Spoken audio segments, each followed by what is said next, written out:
এইমাত্র সে দেয়াল টপকিয়ে দৌড় দিচ্ছে। দেখো, আমার তো মনে হয় সে একজন চোর। সার্জিস, এটা কে হতে পারে রে? চল আমরা পিছিয়ে পিছিয়ে গিয়ে খবর নেই। হাসনাত ভাই, অনেক ঠান্ডা পড়েছে, আমার মনে হয় থাকুক, আমরা না যাই, আবার সামনে গিয়ে কোন বিপদ। আরে না না, কিছু হবে না। হাসনাত, তুমি চলো আমার সাথে, ঘাবড়ায়ও না। দাঁড়ান দাঁড়ান হাসনাত ভাই, আমরা এখানেই থামি। আমি প্রথমেই বলেছিলাম ও মনে হয় একজন চোর হবে, এখানে ভিতরে গিয়ে কোনো গরু ছাগল চুরি করবে হয়তো। হ্যাঁ, তুমি তো ঠিকই বলেছো মনে হয়। চলো ভিতরে যাই এবং ওকে ধরি। আরে ভাই ভাই, তুমি এগুলো কি বলছো? যদি ওকে ধরতে যাই আর ওর হাতে কোনো অস্ত্র থাকে তাহলে? হ্যাঁ, তুমি ঠিকই বলেছো। তাহলে তুমিই বলো যে এখন আমাদের কি করা উচিত। হ্যাঁ, এটা তাহলে আমরা করতে পারি, গিয়ে মহল্লার কিছু মানুষদেরকে একসাথে নিয়ে আসতে পারি।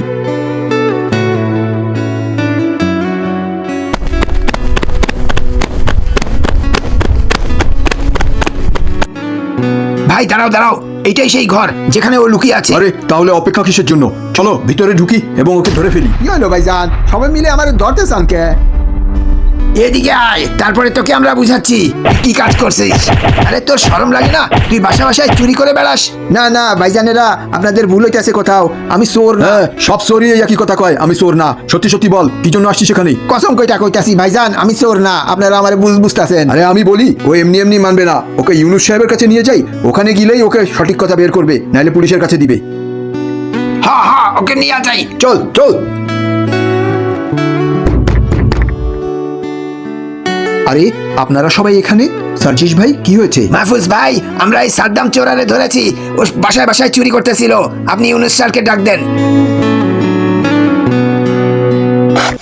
হ্যাঁ, তোমরা সবাই কেমন আছো? বলো কি হয়েছে?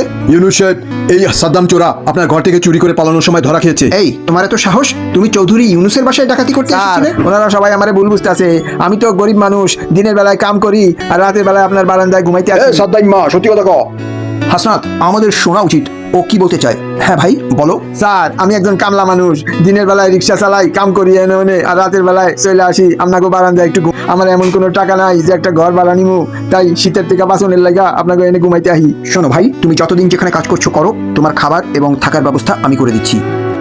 কারণ আমাদের নবীজি হযরত মুহাম্মদ সাল্লাল্লাহু আলাইহি ওয়াসাল্লাম বলেছেন, নিজের জন্য যা পছন্দ করো তা অন্য মুমিন ভাইদের জন্য পছন্দ করিও।